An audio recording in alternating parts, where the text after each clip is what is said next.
Hello, everybody. Thank you for joining me. This is GGF bringing you episode 2 of Let's Try Total War Warhammer 3. Bong bong. We're going to get right into it, guys. There's a lot to get into. I hope you guys are well.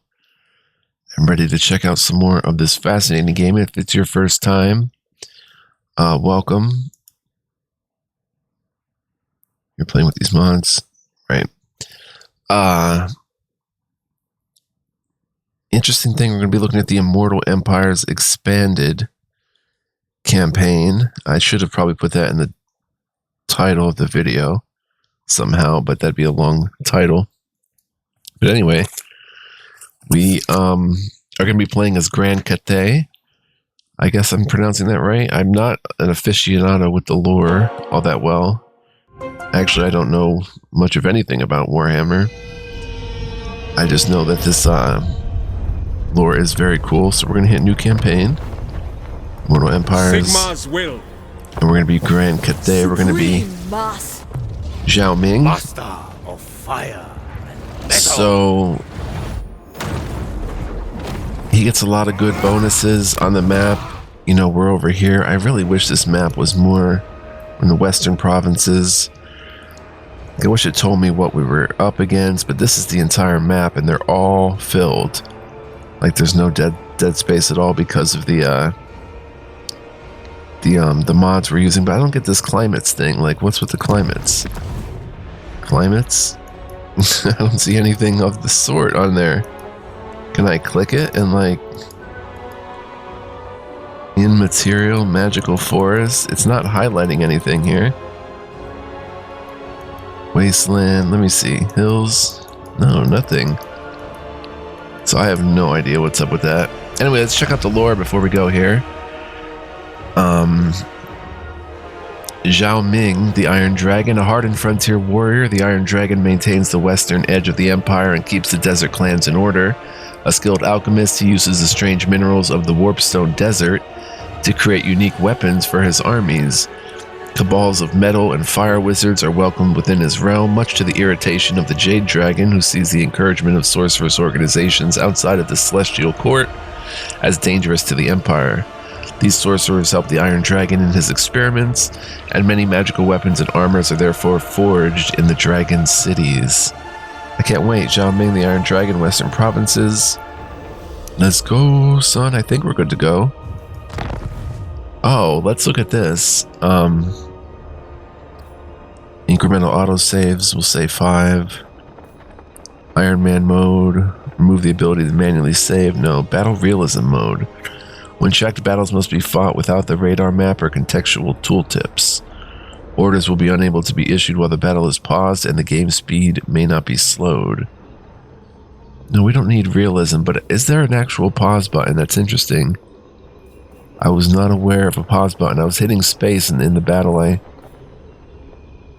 every selected scenario to begin when the endgame triggers ultimate crisis.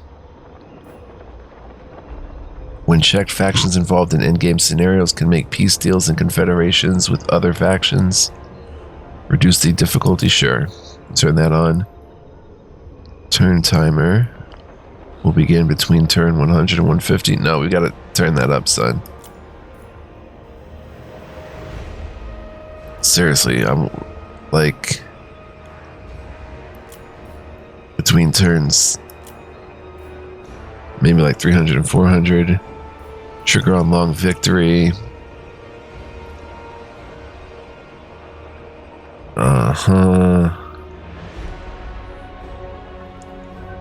Early warning timer. How many turns you have to prepare for the end game once the warning event is triggered. Let's make that like 15. Endgame difficulty 100, I guess. Enable endgame scenarios. Sea lanes. Sea lane markers will be present on the map. Okay, so that looks pretty good to me. That's what we're going to go with. Unlimited time limit in battles. Or maybe we should make it 60 minutes because, yeah. AI stats modifier.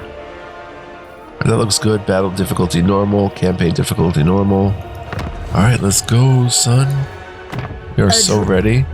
Son of Dragon. Alright. Start campaign, here we go. The wilderness of the south is few of the great cities seen elsewhere in Cathay, being more sparsely populated the further one travels from the Great Bastion. Yet, despite being far from the constant dangers of the northern provinces, these idyllic landscapes still harbor much peril from within and without. From the elevated port city of Shiwu in the east to the mazes of jungles and canyons that dominate the borderlands of Koresh and Ind, these wild lands are home to undiscovered civilizations which are all but impossible to colonize. Huh.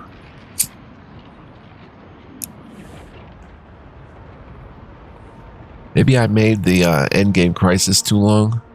Like, if we actually get to 100 turns, it seems like that's so low, 100 turns. Like, we could probably bang that out easy, but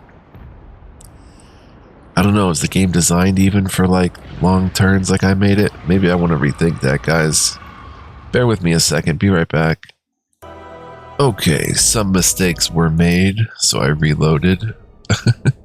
Yeah, I don't see anybody playing this for 300 turns. Like, I just did a quick Reddit search, and yeah. So let's try to adjust accordingly. Bring me to my men. Dragon Lord. Early warning timer. Win. So another 13. Trigger a long victory. Enable diplomacy. 100 to 150. The end game could start in. How about turn it up a little? 120 to 200. Any of this weird stuff can happen. So that's pretty cool. And apparently there's short victories and long victories and stuff like that. So I don't know. But we're just going to wing it. Let's go, son. I think we're better off now. So if I do make it 100 turns with you guys, like, at least we'll see an endgame crisis start. Rather than all those turns. Like, I don't know. I had no kind of reference point. I was just going by the bar, actually. Like, how far along the bar. Like, oh, this must mean a longer game. But I don't know if anybody gets to turn 300. It's like your campaign kind of burns out before that. But alright, here we go. So, playing as Grand Cathay. The Iron Dragon, actually. Let's hit continue.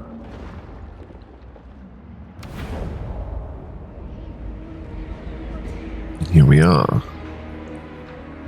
Cathay must never stand still. How they play. The Western provinces maintain balance between the yin and yang alignments of buildings to achieve harmony, which is Cathayan factions can choose to maintain stability between the forces of yin and yang or focus on either opposed principle. Both balance and imbalance have their own rewards. And optimized province effects balance the yin and yang of units in battle to benefit them in combat. Use your legendary lord's ability to transform into dragon form in battle to overwhelm your foes.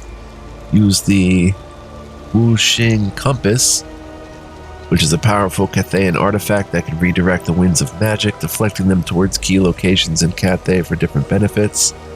To channel the winds of magic toward key locations and activate powerful faction-wide effects. Send trade caravans across the world via the Ivory Road and navigate risks en route to reap great financial rewards. So the Ivory Road is convoys of protected caravans may be sent from Cathay along the perilous Ivory Road to the west. Caravans that safely reach their destination can earn significant profit for the Celestial Empire. Help defend and maintain the gates of the Great Bastion where possible to minimize chaos encroachment into Cathay. The Great Bastion, since time immemorial, has the Great Bastion separated the lands of Cathay from the chaos wastes beyond. Oh boy, that sounds tough. Cathayan defenders are concentrated at 3 fortress gates along the constructed barricade to prevent chaos from entering the Celestial Empire. That sounds pretty nuts. Learn more about Cathay here.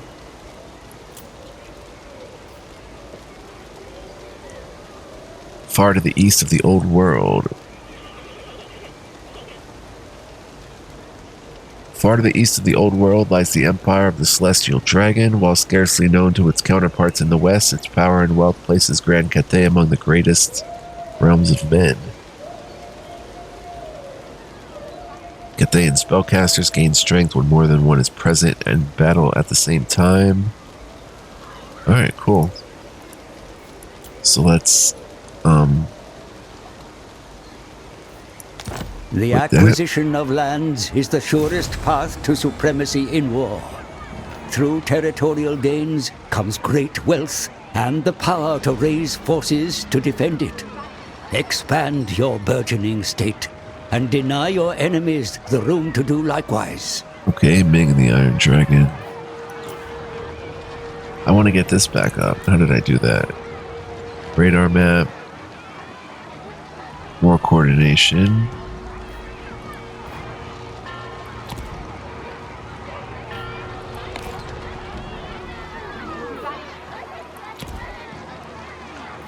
Huh.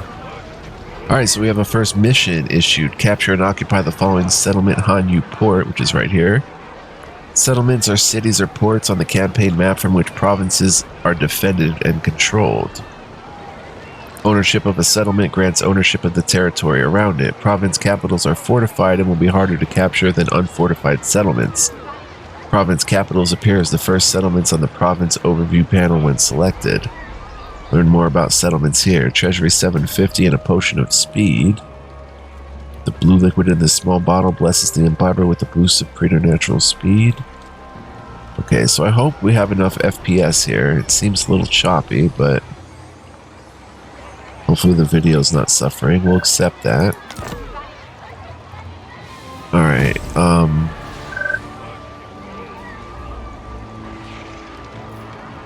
and if we look at our lords and heroes, Xiao Ming, we also have Ji Yuan Zhu. So what exactly do we own? Currently it's balance and harmony, and we're getting campaign movement range plus 20% for own armies starting their turn in this province, upkeep minus 25% for armies in the province, income from all buildings plus 15% in the local province.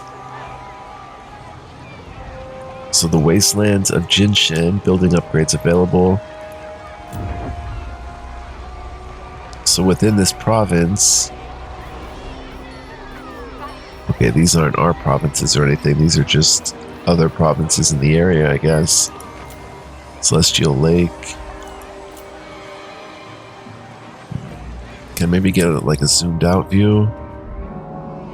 Okay, I see. So the wastelands of Jinshen are this province right here. Ownership, colored by owning faction. Ownership. It's gonna take a lot of getting used to, guys, so you have to bear with me here. I can't move that. Overlays, okay. And that happens to be our province or something. I don't know, it says your provinces. But somehow the Dissenter Lords of Jinshen, enemy province capital, they are in Hanyu Port, so I don't know how it's our province. That is interesting. Let's look around. Now, down here it says Zhenwu. Zoom to settlement is right there. And it's in ruins. Minor settlement. They can be colonized. And Qiang is right here. It's our minor settlement, the West Province, or the Western provinces. Booger stank. What the heck? What is that? Stance rating. Oh, ogres. Okay. But if I zoom out a little bit,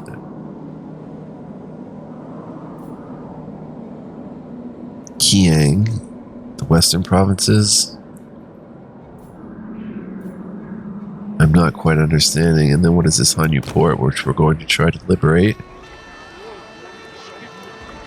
If I click it, nothing happens. I'll click up here. Capture a settlement. Hanyu Port. Income details 250.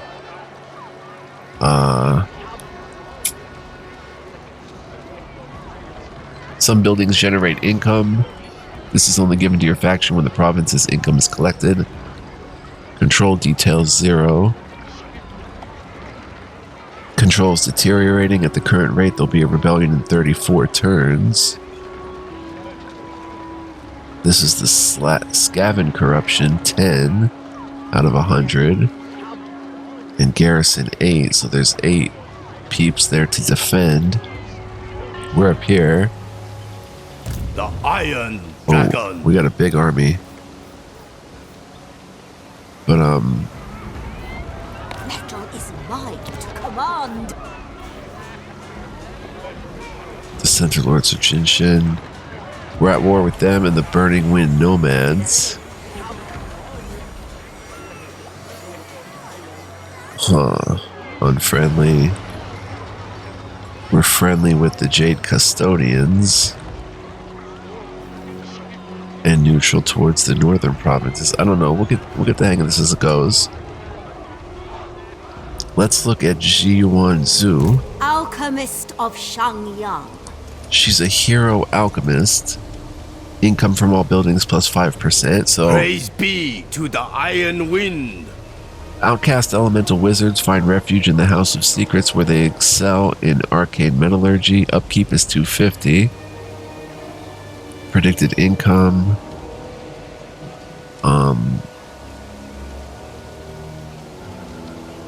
Plus 3240, but our upkeep is 1692. So we're only getting 1548, okay. And we have 6,000 in treasury. Summary of your trade and finances. This is the total amount of funds available to your faction. Income can be generated via buildings, looting, following victory on the battlefield, raiding, and diplomacy. And now if we embed this hero, we'll have increased mobility, I guess. Increases the campaign movement range of the parent army by 10%. Constant local effect, boost income by 5%. That's what she's doing now, okay. And if we target a settlement, she can damage a building, assassinate, or hinder replenishment. Interesting, okay. So let's see what else there is to know here. Known factions, okay. Last I am accepted. Okay, we've got some stuff down here. Resolve or skip these notifications. Lord not moved. I see its potential. So we can move a Lord. We'll take him down to Hanyu Port. Warpstone. Left click to inspect. Yeah, I want to inspect. Oh, it's locked. And this is locked to the ruins. Okay, so once we own all 3 of these, I guess we own... Oh, that's the province capital, Hanyu Port. I see. That's the Wastelands of Jinshin. Qiang is also a part of it. Okay, just getting the hang of things. Let's skip. Lord not moved. Building upgrade available, so let's click that. In Qiang, okay. A building upgrade. Whoa. Here we have village. Abandoned settlement. We don't want to do that. Hamlet. Village. Town. We need 2 population surplus to build a town. Training camp. There is a training camp there. We can upgrade it to a dormitory, it looks like, for 1,500 gold, which would allow recruitment of Jade Warrior crossbows and Onyx Crowmen. Here we have basic military. We can get a corral to get peasant horsemen. Okay, we can't get a training camp. We can get a Nangao Forge. Unlock Iron Hail Gunners and Nangao Grenadiers. Right click for further information. Okay, here's like a building overview. Left click to construct. We can build defenses, Sky Lantern lookouts for 3,000, 2,000 for stockades. Labor Conscription Bureau. These are civic buildings. Yin. That's civic Yang, okay. These add growth and income. Then there's the wares market, which is industry, makes income generated go up higher. This is infrastructure overall, industry yin, and then we have conscription yang, control and recruit rank +2 for peasant long spearmen, peasant archers, and peasant horsemen, armies in region. And then the yin version is recruitment cost -40% for peasant long spearmen, archers, and horsemen. Casualty replenishment rate +3%, armies in the region, and control +2. So defense, infrastructure, advanced military. You must upgrade your main settlement chain before building here. Basic military and settlement. So what do we want to build basically? Jade Warrior crossbows, Onyx Crowman. We'd have to look at the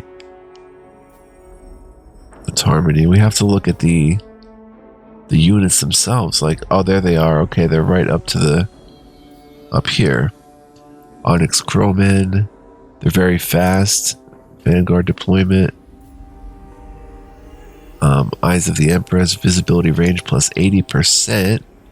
A horrifying cluster of ink black eyes stare out across the land, taking in each detail and following every movement. Oh, they're crowmen, right. Vanguard deployment, can deploy outside the deployment zone. They can fly. Physical resistance +20%. Resilience, this unit is immune to the following types of attrition: Dragon Emperor's Wrath. Causes fear, frightens all enemy units, reducing their leadership when nearby. It's also immune to fear. Fear penalties do not stack. Oh my gosh, what is this? Elementals cannot be routed, but take damage when their leadership is broken. Elemental instability. Direct damage per second. Enabled if leadership is broken, they cause damage to themselves. So the winds of magic ebb and flow with the tide of battle. The more heavily beset an elemental is, the more likely the sorcery that binds them will fade away. And then there's Fade Away, which is big time damage per second. If leadership is shattered, causes severe damage to self. Its magic binding failed. The corporeal form of this elemental gradually fades from reality. So there's some sort of weird elemental creature. Flying melee infantry, that's what they are. That sounds pretty cool. They're very fast, can run circles around most other units, taunting and harassing the enemy or evading its missile fire. And Vanguard deployment, deploying in an expanded deployment area, allowing it to start the battle within striking distance of the enemy or somewhere unexpected. That's very cool. Entity size, they're small. Their mass is 200. 175 upkeep. So they don't have very much armor, it looks like. Decent leadership. Less likely to rout in the face of danger. Very good speed, how fast the unit moves. Melee attack 30. They have magical attacks, which can harm units that are protected from regular physical attacks. This determines the chance of a successful hit on the enemy when the unit is engaged in melee. Battle-hardened troops will gain experience through melee, improving the skill. Melee defense 32. Determines the chance of a unit being hit whilst in melee. Only works in melee and provides no protection from missiles. Weapon strength 45. The damage caused by a unit's weapon split between base and armor piercing. Armor piercing damage is always applied. Base damage can be blocked by armor. Base weapon damage 30, armor piercing 15, and then charge bonus. Increases a unit's melee attack and damage when charging. Okay, so those are the Onyx Crowmen. Then we have the Jade Warrior crossbows. They're armored missile infantry. Their yin defensive stance, enabled if not moving. Become like the mountain, immovable, stronger over time, and nigh on impossible to assail. 10% charge resist for 10 seconds, and then anything longer they get 25% charge resist and armor +10 just by standing still. They can hide in the forest until the enemy gets too close, and they're resilient to the Dragon Emperor's Wrath. 160 range. Not very good missile strength. Reload time 13 seconds. 22 ammunition. This unit can carry into battle. Once it's been exhausted, the unit will be forced to switch to melee to continue fighting. After the battle, ammo is fully replenished. They're not going to be charging or anything. All this stuff is low. Speed is pretty low. Leadership is okay. Armor is pretty decent, actually. They're armored. They can block damage from any source apart from armor-piercing damage. And they're missile infantry. Range 160. Missile strength. Damage caused by missile attacks split between base and armor-piercing. Armor-piercing is always applied. Base damage can be blocked by armor. So they always apply at least 6 armor-piercing. And then they have 18 base missile damage. Very cool. So we'll be taking a deep dive, looking at some of these peeps, seeing what we're getting into. Nangao Grenadiers. Decent melee combatant. They're explosives infantry, special ranged weapon. Stockpiles. I fail to see their usefulness. Toggle details. Oh, the aptly named Thunder Crash bombs allow these specialist troops to devastate and disorient in equal measure.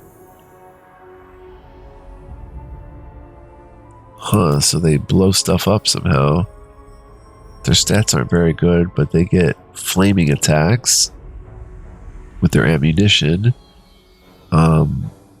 Inflicts flaming attacks. Units hit by flaming attacks heal at half the usual rate whilst on fire, and sustain additional damage if vulnerable to fire. Also adds a 50% damage multiplier against buildings.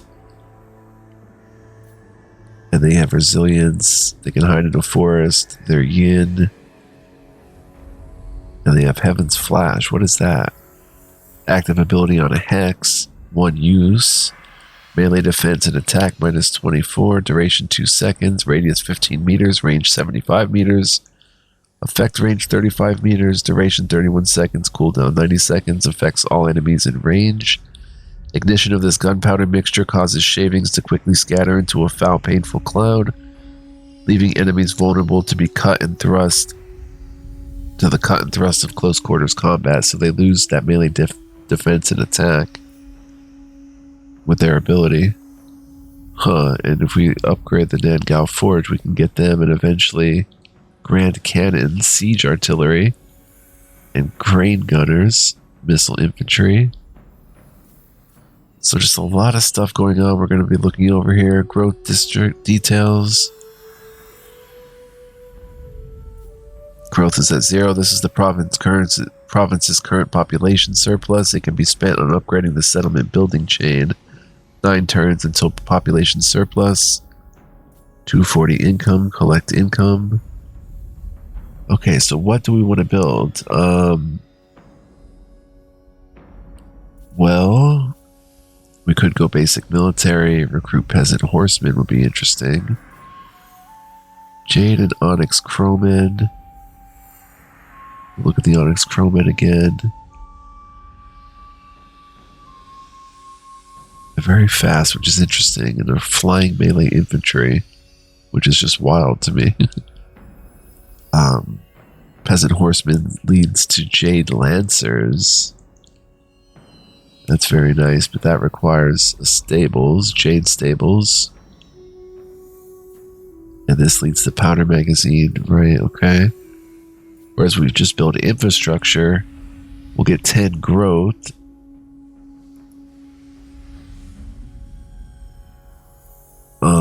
Construction cost minus 4% for all buildings at the local province. Prevents the construction of the tea parlor building. And Harmony goes 1 yang in the local province. In Cathay, labor is bountiful and life is cheap. Full of willing workers to help raise the nation into a new era. The Bureau ensures compliance. Tea parlor. Is there any kind of stuff built right now? What is actually built here? This slot will unlock when you upgrade your main settlement chain building to level 3. I don't think there's anything actually built. A training camp, which we can demolish, and it's a village.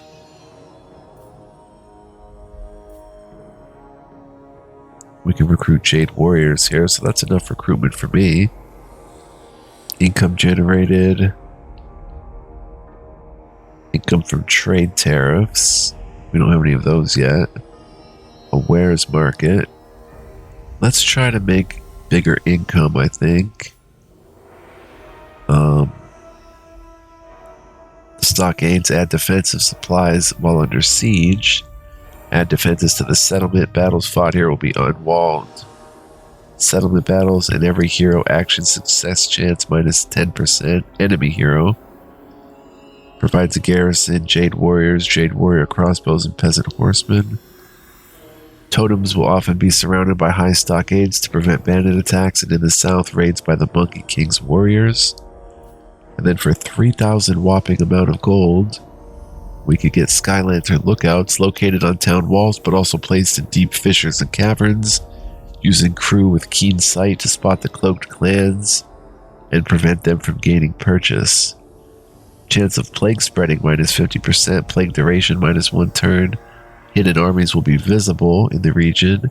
Plague immunity for 1 turn, corruption minus 3. Unlocks recruitment of Onyx Crowmen. And discoverability of Chaos Colts, Scaven Under Cities, and Trickster Skulls plus 10. So many good things that we can get. I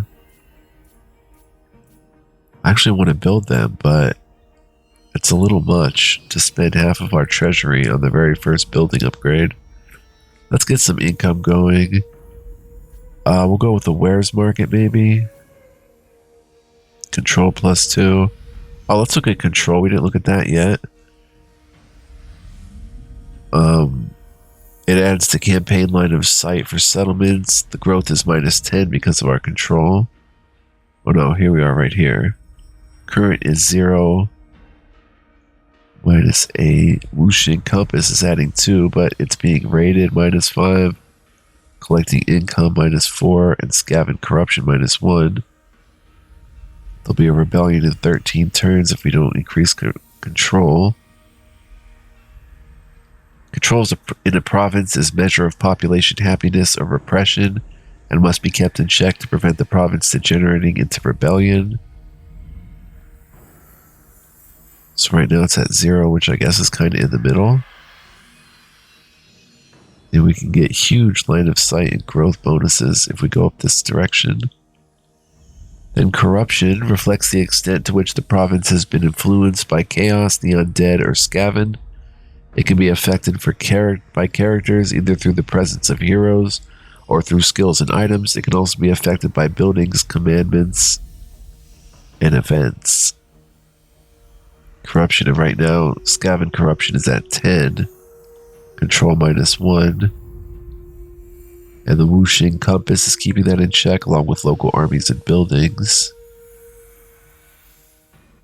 There's Chaos Undivided Corruption, Vampiric Corruption, Skaven Corruption, Korna Corruption, Nurgle Corruption, Slanesh Corruption, and Tzitich Corruption. Province effects, no local effects. These are any transitory effects that apply to this province will appear here. They may come from various sources, including hero actions and random events. So it's probably in my best measure.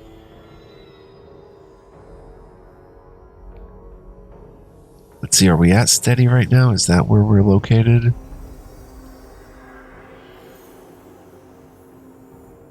We can get some growth if we can get some of the control down. So let's see. Conscription field. Control plus 2. Casualty replenishment rate 3%. Recruitment cost minus 40% for long spearmen, peasant archers, and peasant horsemen. Prevents construction of the conscription office, and harmony is plus 1 yin. Whereas if we go yang, it's control plus 2 and recruit rank plus 2 for peasant long spearmen, peasant archers, and peasant horsemen. I would probably want, if I had to pick one of those two.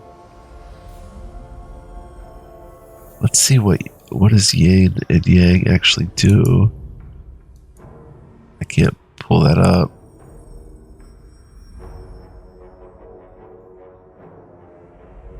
It just says many are either yin or yang, but it doesn't say exactly what going plus 1 yang would do. The rank or the recruitment cost. And casualty replenishment rate. We'll go to the conscription field. It is through the gates of Kuai Yin, the patron of archers, that the conscription fields of the Celestial Empire are full of keen trainees. 1,000 gold. We'll build that, so 1 turn that is building. Very nice. And next, our hero not moved. We'll skip that one. Compass selection available. This is the Wuxing Compass. It harnesses the winds of magic to bring prosperity to Grand Cathay. Directing the compass fills the respective energy reserve. The greater the energy reserve, the larger the benefits are. However, the energy reserve of all directions will decay over time. So right here we have the Nongchang Basin, strength determined by energy reserve. It shows the growth. Active when the direction is set. Construction cost minus 15% for all buildings and the time -1. And that's where it's kind of pointing up in this direction. Celestial Lake. After changing the direction, the compass will be locked in place for 8 turns, during which time it cannot be changed by any faction. Your faction will be able to change the compass again in 9 turns. So that adds more control over Cathayan-owned regions. Strength determined by energy reserve. Control +2. If we were to increase that, it would be control +3. Here's corruption -2. And these are always active. These are decreasing whilst the compass direction is not set. But we get corruption -2, control +2. The Great Bastion, defensive supplies +500. The Wuxing Compass applies its benefits to all regions within Cathay and all regions owned by Cathayan factions outside its borders. Very important to know. Casualty replenishment rate +2% in Cathayan-owned regions. And other stuff happens in the Warpstone Desert, active when the direction is set. Sale value of cargo +20%, maximum caravan cargo capacity +20%. Lord recruit rank +1 for caravan masters. Dragon River. Characters are immortal. Attrition -75%. Casualties suffered from all attrition. Can only be set by the Jade Court. Broken Lands can only be set by the Jade Court. So we just have the 4 other points to choose.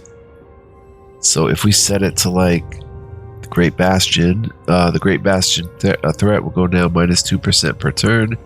Recruitment cost -10%, and army ability Ancestral Warriors in our regions, our own regions. It's army ability, summon unit, use of 1, duration of 10 seconds, cooldown 120 seconds. Summons a unit of Ancestral Warriors. Summon units degrade over time. The warriors' ancestors are summoned from the underworld, rising up to strike the enemy with a furious assault before vanishing into the earth once more. Huh. That's pretty cool. Over here, ooh, I like this. Income from all buildings plus 15%. We are going to build some income generating buildings. And chance of winds of magic increasing in strength plus 40%. Which would give a percentage for the winds to increase. That has casualty replenishment rate, Great Bastion threat per turn. I think we need to know more before we set that. Let's see, the Ivory Road, the Wuxing Compass, technology, diplomacy, objectives, notification settings, world events. Okay, what's up here? Mod configuration tool, notifications. Campaign search, camera settings, unit and spell browser, help pages, advisor, menu. Okay, can I hit F5 and quick save? I don't know. I hit F5 but nothing's happened. Let me... Okay. We do a manual save. We'll look at the key bindings in a second. This is a super cool game, guys. I really want to just naturally delve into things here. This is YouTube too.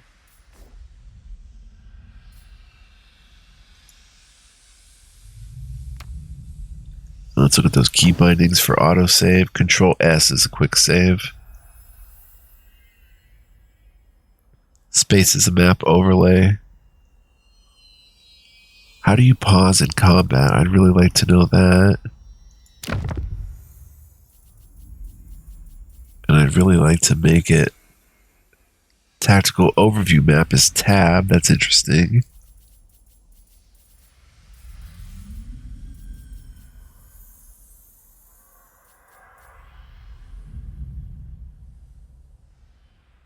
How would it battle here? Speed up and slow down is page up, page down. That's got to change because I don't have really an active page up, page down key on my laptop. Cycle battle speed forward, backward. Toggle pause is P. Can we make that space bar maybe? Let's see if there's any other space bar here. I don't see space bar being used.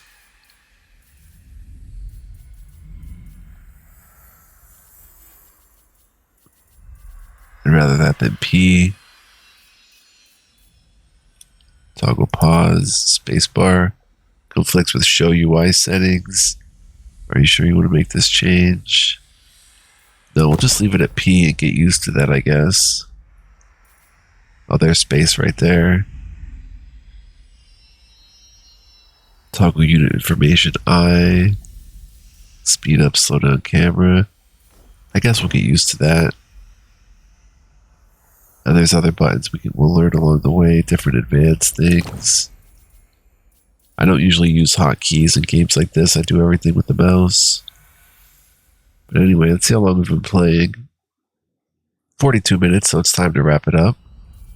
So I want to thank you guys for joining me. I hope you enjoyed this second episode, information and a bit of getting into the game here. Very cool. So stay tuned for more. If you're excited to see more, please like, comment, subscribe. I'd greatly appreciate it. And thanks so much for watching and making it this far. Stay tuned because I am really feeling like getting into this and learning it more and really digging deep. Of course, in the future, turns aren't going to take this long. You know, we'll start getting in a groove of things. Right now, it's just sort of the information process of learning, you know, the game a bit. And that's what we're kind of going through, sort of still an extended tutorial. So we'll get through this eventually and have more fun in battles and all sorts of fun stuff. So stay tuned for that. And if you guys really like what I do here on the channel and you want to be a huge help, you can become a member. Info and links are in the description for that. I do want to maybe turn down a bit of the graphics. Maybe we'll benchmark it next time. Because even though I think my laptop is strong enough to handle it, I don't know if while recording we're getting the best. I think it's because it's the drive it's on. It's not a great drive. I don't know. But it should be able to handle it. We'll see how this video came out. If it is choppy, I'll go ahead and fix it next time. Maybe we'll just turn this down to like 1920 by 1080. But I hope to see you guys next time. Do come back. We are just scratching the tip of the iceberg. And you know that like 90% of an iceberg is underwater or something like that. Lots of it is underwater. And there's a lot of this that is going to put us underwater. No, but very cool. So until next time, guys, be well, live well, stay well. Much love, peace, and joy. We'll learn more about Grand Cathay next time and get more into the gameplay. Lots of fun. Hope to see you guys then. Ciao for now.